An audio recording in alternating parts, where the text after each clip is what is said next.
ब्रह्मादिदेवासुरा यत्सत्त्वातमभिषेव भाति सकलं रज्जो यथा तमः यत्पादप्लवमेकमेव हि भवान् बोधे स्थितिशावता वन्देऽहं तमशेषकारणं परं रामाख्यमीशम्। श्री रामचरितमानस में हम लोग देख रहे हैं सुंदरकांड। और सुंदरकांड में हम लोगों ने देखा कि हनुमान जी लंका में जाते हैं। लंका विभीषण से मिलते हैं और विभीषण रावण लंका दहन करते हैं। रामादल में आते हैं, राम जी को सारी स्थिति बताते हैं। मंदोदरी रावण को समझाती है, फिर विभीषण रावण को समझाते हैं। रावण अहंकार बस उनकी किसी की बात नहीं मानता और अपने चापलूस सचिवों की बात अच्छी लगती है उसको। और विभीषण पे अंतोगत्वा रावण ने चरण प्रहार किया, लात मारी उसको। तो फिर भी विभीषण ने बार बार समझाया लेकिन नहीं माना। तो फिर विभीषण रामादल में भगवान की तरफ आ रहा है। अब विभीषण भगवान की तरफ आ रहा है तो मन में ये भाव है कि भगवान के चरणों के दर्शन करूंगा। जो भगवान के चरण की पादुका भरत जी पूजा करते हैं, उन चरणों के मैं दर्शन करूंगा। यही विधि करत सप्रेम विचारा आयहु सपति सिंधु ही पारा। तो भगवान के चरणों को अपने हृदय में धारण करके ये इच्छा लेके कि मैं भगवान के चरणों के दर्शन करूंगा, तुरंत ही विभीषण जो है समुद्र पार करके रामादल में भगवान के पास आ गए। कपिन विभीषण आवत देखा जाना कौरि पुदूत विशेषा। वानरों ने देखा कि विभीषण जी आ रहे हैं। वानरों को लगा कि ये दुश्मन की तरफ से आ रहा है, रावण की लंका की तरफ से आ रहा है, तो जरूर जैसे हम लोगों ने हनुमान जी को भेजा वैसे उनकी साइड से कोई दूत आया है। ताहि राखी कपीस पही आए समाचार सब ताहि सुनाए। जब एकदम युद्ध का मोर्चा होता है उसमें भी जो है कई बार क्या होता है कि एकदम चलते हुए युद्ध में भी एक दूसरे के यहाँ मैसेंजर भेजते रहते हैं, दूत भेजते रहते हैं। इंडिया पाकिस्तान की लड़ाई, 71 की लड़ाई में कई बार मैं देखता हूँ डॉक्यूमेंट्री वगैरह, तो कई बार जैसे इंडिया वाले ढाका पहुंच गए, ढाका एयरपोर्ट पे पहुंच गए, फिर वो वहां से दूत भेजते थे उनके कैंप में, पाकिस्तान के कैंप में। तो कई बार जैसे साइकिल वाले को भेजते थे, साइकिल वाला सफेद झंडा लगा के और फिर वो जाता था पाकिस्तान के कैंप में और जाके यहाँ की बात वहां कहता था, फिर वहां से फिर मैसेज लेके इधर आता था। तो एक बार कोई डॉक्यूमेंट्री में वो दिखा रहे थे कि जो क्योंकि 71 के टाइम पे बहुत सारे ऐसे अफसर थे दोनों सेनाओं में जो 47 के पहले एक साथ ही रहे हुए हैं, तो वो दो दोस्त थे। तो उसने इंडिया वाले ने लिख के भेजा कि अपने वो समकक्ष जो पाकिस्तानी था, जो भी समकक्ष अधिकारी था, तो उसको लिख के भेजा कि मैं दूध भेज रहा हूँ और इसको मतलब कोई तकलीफ नहीं देना, इसको कुछ कहना नहीं। फिर वो वापस लिख के भेजता है, वो उसको चाय पिलाता है, वापस लिख के भेजता है कि उम्मीद करता हूँ कि तेरे इस दूध को हमारी चाय अच्छी लगी हो। तो कई बार दूतों का आदान प्रदान होता है। तो वैसे ही जब विभीषण जी आए तो वानर सब ये सोच रहे हैं कि कोई दूत भेजा उधर से। उन्होंने तुरंत इसकी रिपोर्ट दी अंदर सुग्रीव को, क्योंकि उनके राजा तो सुग्रीव है, तो सुग्रीव को रिपोर्ट दी। कह सुग्रीव सुनहु रघुराई आवा मिलन दसानन भाई। सुग्रीव जो है वो भगवान के पास जाते हैं और जाके कहते हैं कि रावण का भाई आया मिलने के लिए। कह प्रभु सखा बूझिए कहा, कहि कपीस सुनहु नर नाहा। भगवान भगवान को सब पता है, लेकिन भगवान सबकी राय जानते हैं और पूछते हैं कि भाई बताओ अब क्या करें, अभी ये रावण का भाई आया, इससे कैसे मिला जाए। जान न, तो सुग्रीव कहता है, जान न जाय निशाचर माया, काम रूप के ही कारण आया। सुग्रीव जी कहते हैं भाई राक्षसों का मामला, इनकी माया कोई समझ नहीं सकता, राक्षसों की माया, पता नहीं ये किस काम से आया है, किस छल से, क्या छल करने के लिए आया है। भेद हमार लेन सठ आवा, हमारा भेद लेने के लिए आया ये मूर्ख। राखिए बांधि मोही यस भावा। तो सुग्रीव कहते हैं कि मेरे को तो लगता है, मेरे को तो ये समझ में आता है कि रावण ने अपने भाई को भेजा है भेद लेने के लिए, तो इसको बांध के रख लेते हैं। सखा नीति तुम नीति विचारी, ममपन शरणागत भयहारी। भगवान राम जी की आदत है, स्वभाव है कि किसी की बात को काटते नहीं है राम जी। उनको नहीं भी अगर पसंद आती है कोई बात तो एकदम बात को काटते नहीं है, ये कहते कि हाँ आप सही कह रहे हो लेकिन मेरी दृष्टि में ये है।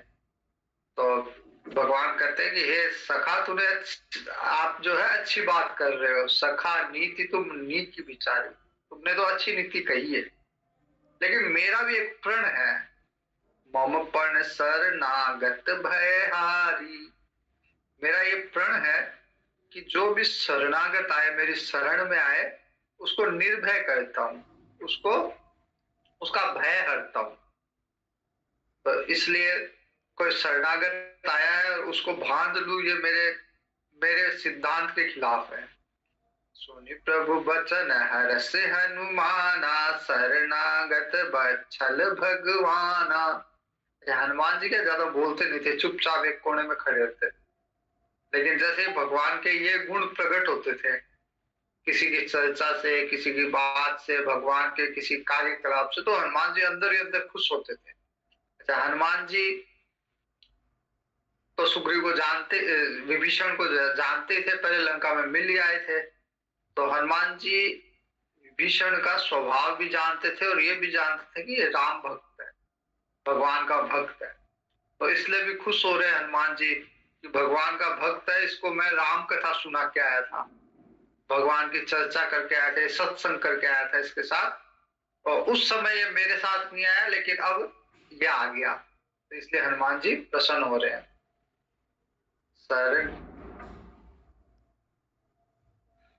शरणागत कहूँ जेत तजहि, निज अनहित अनुमानी। ते नर पावर पापमय, तिनहि बिलोकत हानि। भगवान कहते हैं कि जो कोई भी शरणागत, आपके शरण में अगर कोई आए और उसको इसलिए त्याग दो कि अपना हित अनहित सोचो, मतलब ये सोच के कि मेरा नुकसान हो जाएगा, और शरणागत कोई शरण में आया हुआ उसको छोड़ दो तो बहुत बड़ा पाप है, और ऐसे पापी आदमी के दर्शन भी नहीं करने चाहिए। ते नर पावर पापमय, वो पापमय है वो व्यक्ति जो शरणागत आए हुए व्यक्ति को त्याग दे, अपने हित अहित का विचार करके। तिन्हें ही बिलोकत हानि, ऐसे लोगों को देख के भी हानि है, ऐसे लोगों को देखना भी पाप है। जो शरणागत आए हुए किसी भी प्राणी को त्याग दे, अपना हित और अनहित विचार करके, अपना अहित विचार करके और उसको त्याग दे, तो उसको देख के भी हानि है। एक बार कहते हैं कि गोविंद देव जी का मंदिर है जयपुर में। गोविंद देव जी का किसी भी मंदिर की जो वास्तुकला होती है, मंदिर जो बनता है, सामान्यतः ऐसा होता है कि मंदिर होता है, मंदिर के सामने बाग बगीचे होते हैं, जो गार्डन होता है वो मंदिर के सामने होता है सामान्यतः बड़े मंदिरों में। गोविंद देव जी के मंदिर के पीछे जय निवास उद्यान है, सामने नहीं है, पीछे की तरफ है। तो कहते हैं कि पहले गोविंद देव जी का मुंह जो था वो उस तरफ था, जयनिवास उद्यान की तरफ था गोविंद देव जी का। और सामने से, वहां से सामने नारगढ़ का किला दिखता है, जयगढ़ नारगढ़ भी दिखते हैं। तो एक गोविंद देव जी के भक्त थे जयपुर के एक राजा, वो उनका नियम था कि वो उठते ही अपनी खिड़की में से, उनकी खिड़की में से, वहां से और भगवान के दर्शन होते थे गोविंद देव जी। तो वो नियम था कि उठते ही, गोविंद देव जी के भक्त थे, उठते ही भगवान के, गोविंद देव जी के दर्शन करते थे। एक बार क्या हुआ कि दिल्ली दरबार में कोई व्यक्ति था, हिंदू ही था, और उसने आके यहाँ राजा से शरण ली, जयपुर के राजा से। और राजा ने शरण दे तो उसने कहा कि मैं ऐसे शरण में नहीं आऊंगा, मेरी प्राणों की रक्षा, अगर वहां जाऊंगा, दिल्ली जाऊंगा तो बादशाह मार डालेगा। तो गोविंद देव जी की शपथ खा के शरण दो, अगर शरण देना है तो गोविंद देव जी की शपथ खाओ, फिर मेरे को विश्वास होगा तो मैं आऊंगा। राजा ने गोविंद देव जी की शपथ खा के उसको शरण दे दी। फिर दिल्ली दरबार को पता चल गया बादशाह को, तो उन्होंने जयपुर राजा के ऊपर दबाव डाला उसको कि मेरे यहाँ, मेरा अपराधी है तो मुझे यहाँ पे दिल्ली दरबार में उसे लाया जाए। और राजा जो है दबाव में आ गया, दबाव में आके उसने उस शरणागत व्यक्ति को बादशाह को सौंप दिया। दूसरे दिन उठा राजा और उठ के दर्शन करने लगा गोविंद देव जी के, तो गोविंद देव जी ने मुंह फेर लिया। गोविंद देव जी मतलब जिस जिस तरफ थे उसके विपरीत हो गए, अभी जो है वैसी स्थिति में आ गए। और राजा को फिर बेचैनी रही। फिर रात को सपना आया राजा को, सपना आया कि तेरे को कम से कम मेरे पे विश्वास करना चाहिए था, बोला अगर तूने शरण किसी को दी है तो तेरा धर्म बनता था कि उसकी रक्षा करना, और फिर तूने मेरी शपथ लेके शरण दी है तो मुझ पे विश्वास रखता, तेरा कुछ नहीं होता। लेकिन अब तूने मेरी शपथ तोड़ के मेरा विश्वास तूने तोड़ दिया, अब मैं ऐसे ही रहूंगा। फिर उसके बाद में कहते हैं कि 6 महीने वो राजा रहे, और 6 महीने तक उनके शरीर में चर्म रोग रहा। तो 6 महीने उनको कीड़े पड़ गए थे उनके शरीर में, तो उनको बर्फ पे लेटाते, फिर बर्फ के ऊपर मांस रखते और मांस पे लेटाते, मांस पे लेटा के जो कीड़े थे वो मांस पे आते, तब तो उनको थोड़ा सा आराम मिलता। फिर 4-5 घंटे वो रहते, फिर वो कीड़े आ जाते शरीर में, तो फिर वापस वो ट्रीटमेंट, ऐसे करके 6 महीने निकाले उन्होंने। फिर उसके बाद उनके जो वंशज थे उन्होंने फिर इधर ये बनाया, जो सिटी पैलेस है वो गोविंद देव जी के सामने बनाया सिटी। तो शरणागत, या रामचरितमानस में लिखा है कि जो शरण में आए हुए व्यक्ति को अपना अनहित होगा ये समझ के उसको छोड़ दे, उसको त्याग दे, तो फिर ऐसे व्यक्ति को देखने से ही पाप होता है। कोटि विप्र बदला गही जाहू, आए शरण तजहू नहीं ताहू। अगर कोई करोड़ों ब्राह्मणों की हत्या करके भी आपकी शरण में आया है, कितना ही पापी से पापी भी हो, अगर शरण में आ गया तो उसको छोड़ो मत, उसको उसको त्यागो मत, उसको शरण दो। सन्मुख होई जीव मोहि जबहि, जन्म कोटि अगनाश ही तबहि। भगवान कहते हैं कि आए हुए कितना ही पाप करके आओ, करोड़ों ब्राह्मणों की हत्या करके भी कोई मेरी शरण में आ जाता तो मेरा मेरा प्रण है कि मैं उसको छोड़ता नहीं हूँ, उसको त्यागता नहीं हूँ, उसको स्वीकार कर लेता हूँ। और एक ये भी नियम है कि मेरे सन्मुख वो ही आता है जिसके पाप नाश हो गए। अगर जब तक पाप रहेंगे, पापी व्यक्ति, वो मेरी शरण में आएगा ही नहीं।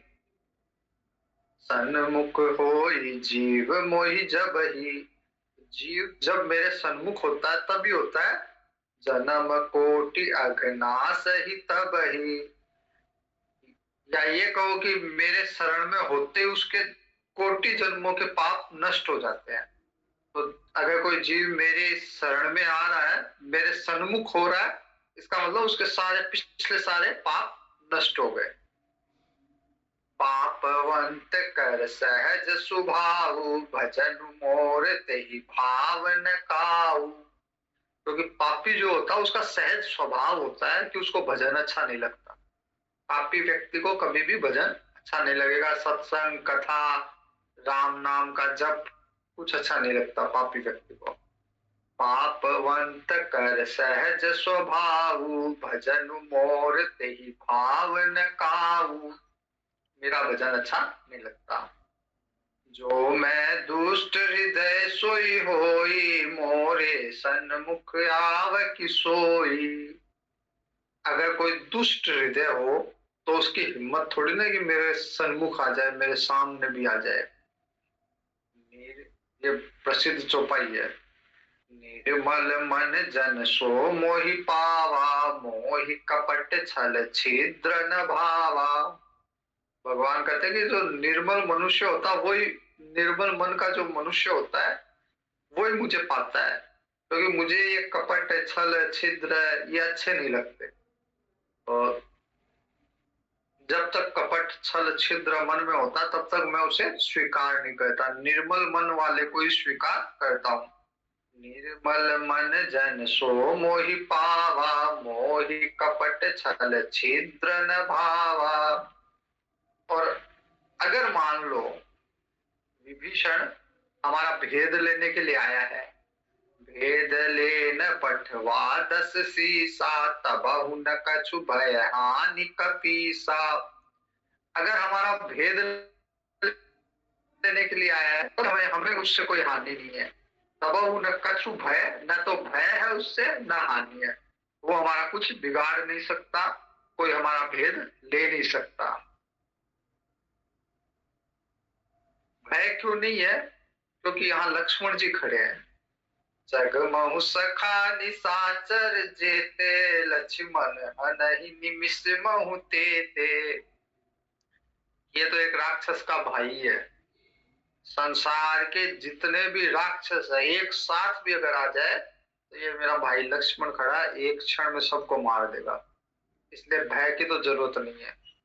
जो सभी ते आवा सरनाई, राखियो ताहि प्राण की नाई। और अगर ये भयभीत आया है, अगर विभीषण भयभीत होके मेरी शरण में आया है तो फिर इसको प्राण की तरह रखूंगा। अगर कोई हमारा भेद लेने के लिए आया तब भी खतरा नहीं है। क्योंकि लक्ष्मण जो है वो सारे राक्षसों को मारने में, संसार के जितने भी राक्षस है उनको मारने में समर्थ है। लेकिन मान लो कि ये रावण के भय से आया तो फिर प्राण की तरह रखूंगा। उभय भांति तेहि आनहु, हंसि कह कृपा निकेत। जय कृपाल कही कपि चले, अंगद हनु समेत। तो भगवान कहते हैं कि दोनों तरफ से अगर वो कोई छल छिद्र कर रहा है, हमारा भेद लेने के लिए आया है, तब भी उसको सह सम्मान लाओ। और यदि वो रावण से प्रताड़ित होके भयभीत होके आया है तब भी सह सम्मान लाओ। तो दोनों दोनों तरफ से किसी भी दृष्टि से आया हो, सह सम्मान उसे यहाँ लाओ। फिर हनुमान जी अंगद जी गए विभीषण को लाने के लिए। सादर ते ही आगे करी बानर, चले जहां रघुपति करुणागर। तो सादर विभीषण जी को आगे करके सब वानर लेके आते जहां पे भगवान है। दूरी ही ते देखे दो भ्राता, नैनानंद दान के दाता। दूर से विभीषण जी ने देखा भगवान को, जो आनंद का दान देने वाले हैं, जो नेत्रों को आनंद का दान देने वाले, मतलब जिनके जिनके दर्शन मात्र से मन को आनंद मिले, ऐसे भगवान के दर्शन किए दूर से ही। बहुरी राम छवि धाम बिलो की, रहे ठटुकी एक टक पल रोकी। तो भगवान की शोभा को देख के एक टक होके भगवान के दर्शन किए जा रहा विभीषण। भुज प्रलंब पंजारुण लोचन श्यामल गात प्रणत भय मोचन। सिंह कंद आयद उर सोहा आनन अमित मदन मन मोहा। नयन नीर पुलकित अति गाता मन धरि धीर कही मृदु बाता। भगवान की विशाल भुजाएं हैं, लाल कमल के समान नेत्र है भगवान के। शरणागत को शरण देने वाले भगवान का सांवला शरीर है। सिंह की तरह कंधे हैं, विशाल वक्ष स्थल है, अत्यंत शोभा दे रहे, असंख्य जैसे कोई कामदेव एक साथ प्रकट हो रहे हो भगवान के अंदर। फिर विभीषण अपने बारे में बताते हैं, नाथ दशानन कर मैं भ्राता। हे नाथ, मैं रावण का भाई हूँ। निश्चर वंश जन्म सुर त्राता। मेरा जन्म राक्षस कुल में हुआ है और मेरा तामसी शरीर है। सहज प्राण प्रिय तामस देहा। तथा उल्लू कही तम पर नेहा। जैसे उल्लू होता है, उल्लू को रात्रि प्रिय होती है, अंधेरा प्रिय होता है। तो उल्लू का यह स्वभाव है कि उसको रात्रि प्रिय है, अंधेरा प्रिय है। वैसा मैं हूं तामसी देह वाला, तो स्वभाव से मुझे पाप प्रिय है। राक्षस कुल में जन्म लिया है मैंने, तो ये मेरा स्वभाव है कि मेरे को पाप प्रिय है। श्रवण सुजस सुनियायहू प्रभु भंजन भवभीर। त्राहि त्राहि आरती हरन शरण सुखद रघुबीर। मैंने आपके यश सुने। अच्छा, यश किसने सुनाए? हनुमान जी ने। हनुमान जी जब लंका गए थे तो वहां राम कथा करके आए थे विभीषण के यहाँ। तो राम जी का चरित्र सारा सुना के आए थे विभीषण को। तो इसलिए कहते हैं, विभीषण जी कह रहे हैं, श्रवण सुजस सुनी आय हूं। आपका सुयस हनुमान जी जो सुना के आए हैं, वो सुयस सुन के मैं आया हूं। प्रभु भंजन भवभीर। आप जो हो वो संसार के जन्म मरण के भय का नाश करने वाले हो। त्राहि त्राहि आरती हरण शरण सुखद रघुवीर। इसलिए आप मेरी रक्षा करें। मैं आपके शरणागत हूं, इसलिए आप मेरी सब दुखों का हरण करने वाले हो, आप मेरी रक्षा करें। अस कही करत दंडवत देखा तुरत उठे प्रभु हरस विशेषा। इतना करके विभीषण दंडवत प्रणाम करते, भगवान तुरंत उठते और विभीषण को उठा के अपने हृदय से लगाते हैं। दीन वचन सुनि प्रभु मन भावा। जैसे विभीषण जो है दीन वचन बोलते हैं, एकदम एकदम निर्मल हृदय से शब्द बोलते हैं, अपने आप को एकदम दीन दिखाता हुआ शब्द बोलता है, तो भगवान के मन को वो अच्छा लगता है। भुज विशाल गही हृदय लगावा। अपनी विशाल भुजाओं को फैला के और उसको हृदय पे लगाते हैं।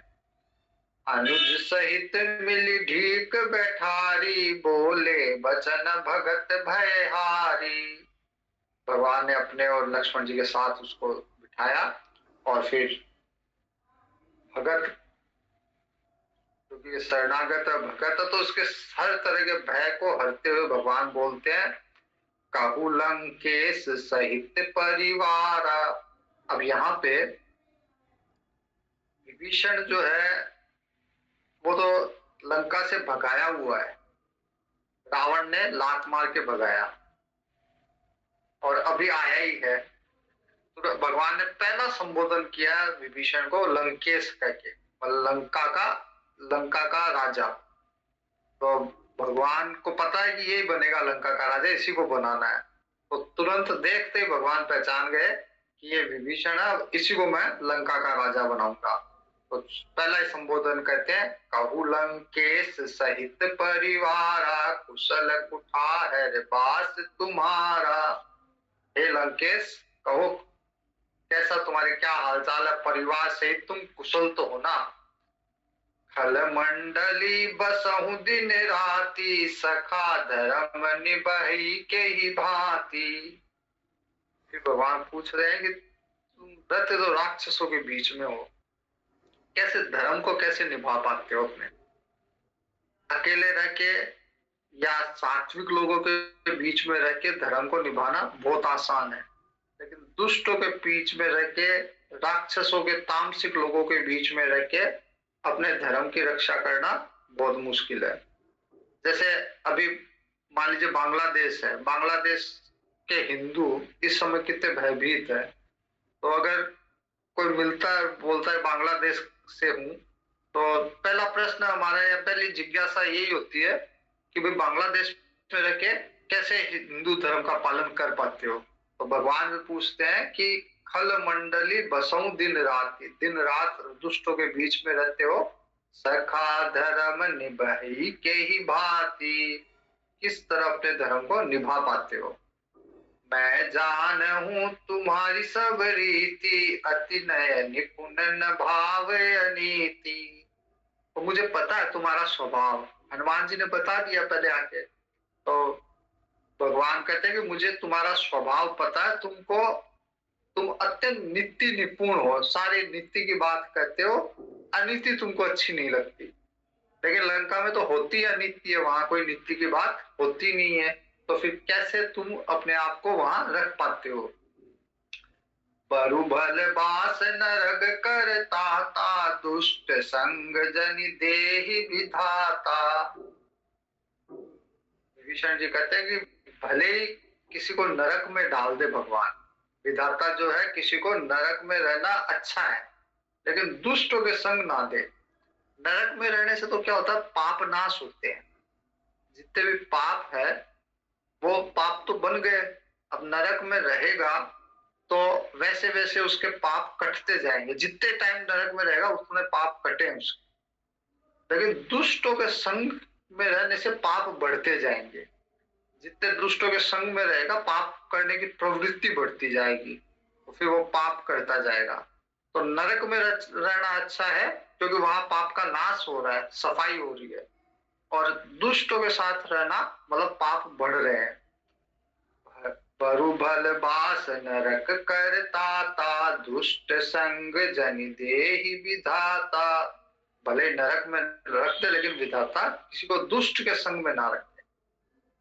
अब पद देखि कुशल रघुराया, जो तुम की जानी जन दाया। विष्णु जी कहते हैं कि लेकिन अब ठीक है, अब आपके चरण कमल देख लिए, आपने कृपा की, आपकी कृपा से आपके चरणों के दर्शन हो गए, तो अब ठीक है, अब सारे पाप मेरे नष्ट हो जाएंगे। तब तब लगी कुशल न जीव कहूं, सपने हूँ मन विश्राम। जब लगी भगतन राम कहूं, शोक धाम तजि काम। तब तक जीव कुशल नहीं हो सकता, तब तक जीव को सपने में भी शांति नहीं मिल सकती, जब तक वो भोग विलास में, काम वासना में को छोड़ के भगवान की शरण में ना जाए। जब तक संसार की कामना वासनाओं को छोड़ के जीव भगवान की शरण में ना जाए, भगवान का भजन ना करे, तब तक जीव कभी भी कुशल नहीं हो सकता, कभी उसको शांति नहीं मिल सकती। तब लगी हृदय बसत खल नाना, लोभ मोह मच्छर मद ना माना। तो जब तक शांति नहीं होती, जब तक जीव को विश्राम नहीं मिलता, तब तक क्या होता है, उसके हृदय में तरह तरह के दुष्ट रहते, तरह तरह के राक्षस। राक्षस कोई शारीरिक राक्षस नहीं है, लेकिन उसके अंदर की प्रवृत्ति, वृत्तियां राक्षस है। लोभ मोह मत्सर मद मान अहंकार, ये सब जो दुष्ट वृत्ति है, यही राक्षस का रूप है।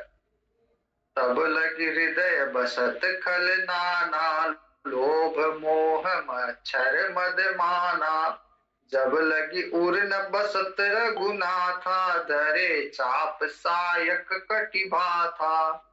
तो ये सब राक्षस लोग, ये लोभ मोह मद, ये जब तक ही रहते हैं जब तक भगवान अंदर ना रहे।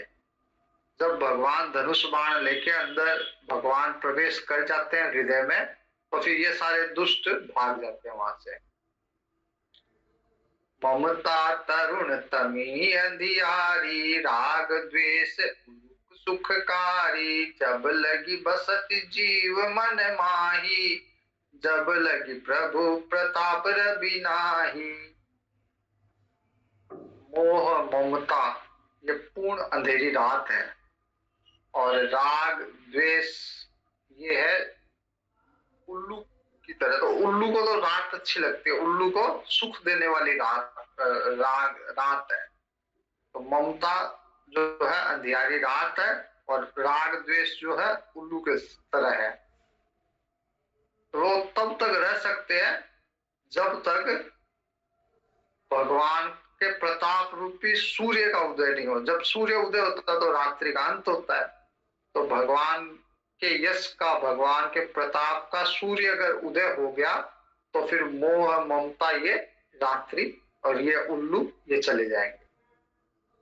अब मैं कुशल मिटे भय भारे, देखी राम पद कमल तुम्हारे।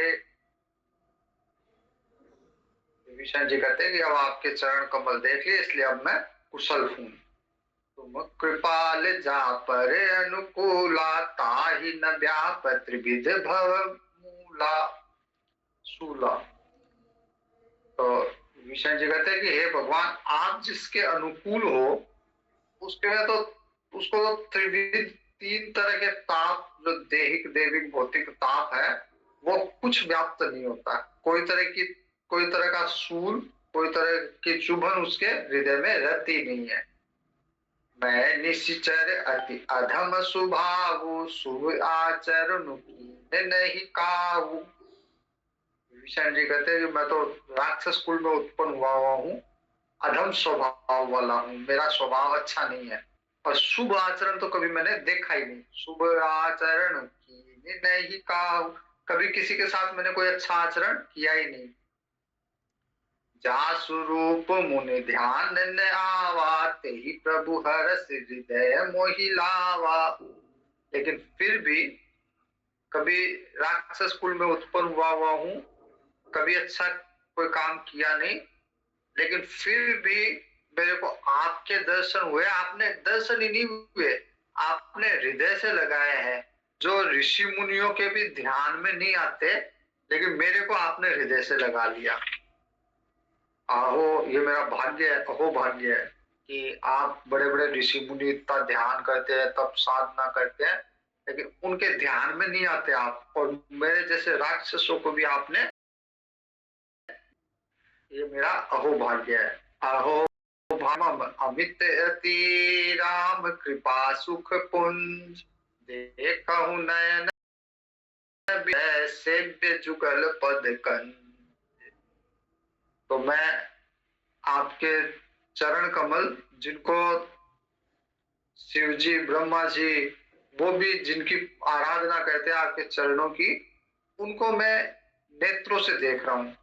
जो ब्रह्मा जी शिव जी के द्वारा भी सेवित है आपके चरण कमल, उनको मैं अपने नेत्रों से देख पा रहा हूं। ये आपकी कृपा है। तो आप कृपा और सुख के पुंज हो। अब भगवान अपना स्वभाव बताते हैं विभीषण। सुनहु सखा निज कहु सुभाऊ, जान भूषण शंभु गिरि जाऊ।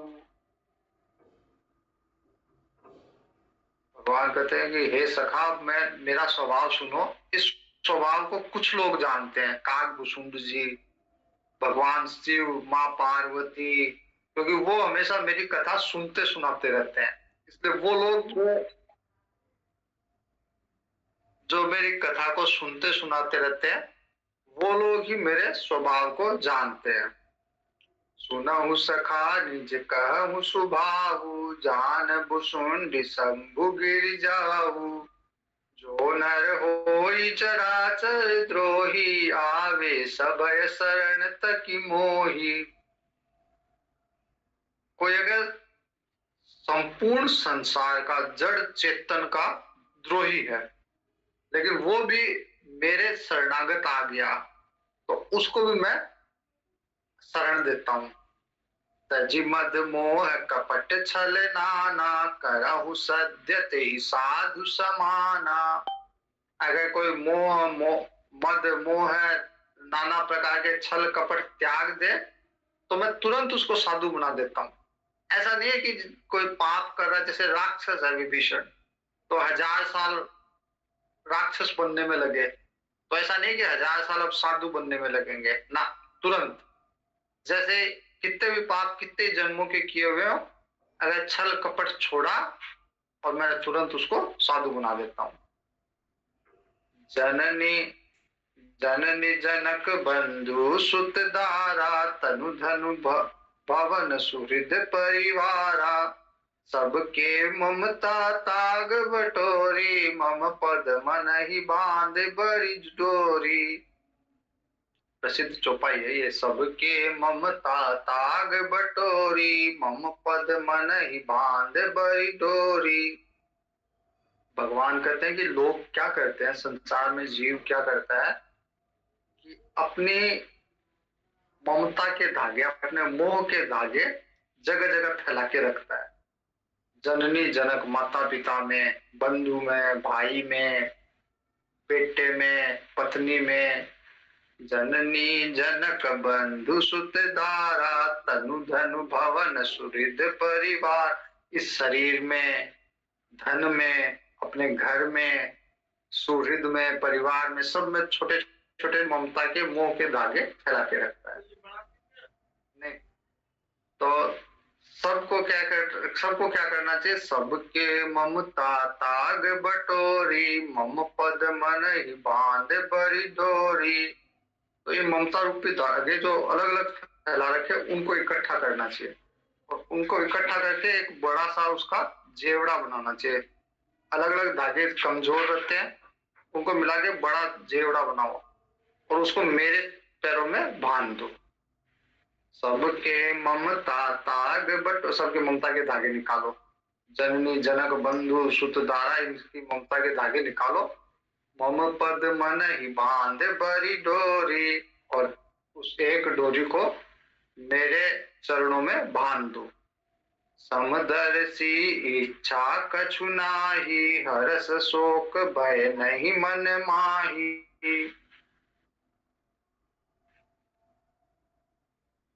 जो व्यक्ति समदर्शी है, न उसके अंदर कोई इच्छा है, न कोई हर्ष है, न कोई शोक है, न कोई भय है। अस सज्जन मम उर बस कैसे, ऐसे लोग मेरे हृदय में कैसे रहते हैं? भगवान कहते हैं कि जो समदर्शी है, न राग है, न द्वेष है, न हर्ष है, न शोक है, न भय है। ऐसा लोगों को ये चीजें सामान्य लोगों को समझ में नहीं आती। अगर किसी को बोलो कि हर्ष और शोक नहीं है तो फिर वो बोलेगा पत्थर है क्या? मतलब उसके हिसाब से, सामान्य लोगों के हिसाब से कि हर्ष भी होना चाहिए, शोक भी होना चाहिए। लेकिन भगवान कहते हैं कि जो समदर्शी है, हर्ष शोक बराबर हो, न हर्ष रहे न शोक रहे, सम अवस्था में रहे। ज्यादा विचलन होता है जब आदमी अपनी स्थिति को छोड़ देता है। स्थिति सम अवस्था में है, ज्यादा हर्ष में स्थिति नहीं है, ज्यादा शोक में, अप एंड डाउन है ये। तो एक जो स्थिर मन है उसमें ये तरंगे हैं, ऊपर नीचे, कभी कभी बहुत खुश, कभी बहुत दुखी। तो जो समदर्शी होता है इन तरंगों में सम अवस्था में रहता है, वो मेरे हृदय में कैसे बसता है? अस सज्जन मम उर बस कैसे, लोभी हृदय बसई धनु जैसे। जैसे लोभी के हृदय में धन बसता है, मतलब लोभी कभी भी धन को नहीं छोड़ता। लोभी के हृदय में हमेशा धन का ही चिंतन, धन को कभी त्यागता नहीं है। तो वैसे ही भगवान कहते हैं कि ऐसे समदर्शी लोगों का, जिनके न हर्ष है न शोक है, उनको मैं ऐसे रखता हूँ जैसे लोभी धन को रखता अपने हृदय में। तुम सरीखे संत प्रिय मोरे, धरहु देह नहीं आन निहोरे। भगवान विभीषण जी से कहते हैं कि मेरा जन्म लेने का उद्देश्य और कुछ नहीं है, तुम्हारे जैसे संतों संत मेरे को प्रिय है, उनके लिए जन्म लेता हूं मैं। बाकी रावण जैसे के लिए मैं जन्म थोड़ी ना लूंगा। वो तो उसको तो मैं चाहूं तो बिना जन्म लिए भी उसको मार सकता हूँ, उसका उद्धार कर सकता हूँ। लेकिन संतों को दर्शन और संतों से मिलन बिना जन्म लिए नहीं हो सकता। इसलिए मुझे साकार, सगुण साकार रूप में अवतार लेना पड़ता है तुम्हारे जैसे संतों के लिए। तुम सरीखे संत प्रिय मोरे, तुम जैसे संत मुझे प्रिय है, इसलिए मैं शरीर धारण करता हूँ। धरहु देह नहीं आन निहोरे, सगुण उपासक पर हित निरत नीति दृढ़ ने। हे नर प्राण समान मम, जिनके द्विज पद प्रेम। तो जो सगुण उपासक है, मेरी सगुण स्वरूप की जो उपासना करते हैं, परहित में लगे हुए रहते हैं, निरंतर निरंतर दूसरों का हित करते हैं और नीति और नियम में दृढ़ रहते हैं, वो तेनर प्राण समान मम है। वो मेरे को प्राण की तरफ प्रिय है वो लोग, जिनके द्विज पद प्रेम, जो ब्राह्मणों के प्रति, ब्राह्मणों के चरणों में, ब्राह्मणों के चरणों में का अर्थ है कि ब्राह्मण जो है वेद शास्त्रों की, धर्म ग्रंथों की बात बताते हैं। तो ब्राह्मणों के चरणों में श्रद्धा का मतलब है कि वेद शास्त्रों में श्रद्धा है, धर्म ग्रंथों में जिनकी श्रद्धा है, वो लोग मेरे हृदय में प्राण की तरह रहते हैं। आज यहीं तक करते हैं, शेष कल देखेंगे। मारुति गंभीर मारुति, मारुति गंभीर मारुति, धीर मारुति अति धीर मारुति, मारुति संगीत मारुति, मारुति रामदूत मारुति, भक्त मारुति परम भक्त मारुति, परम भक्त मारुति। हरिओम, शुभ रात्रि।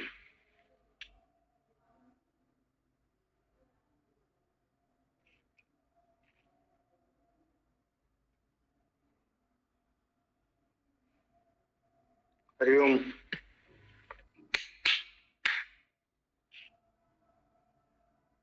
हरिओम। हरिओम।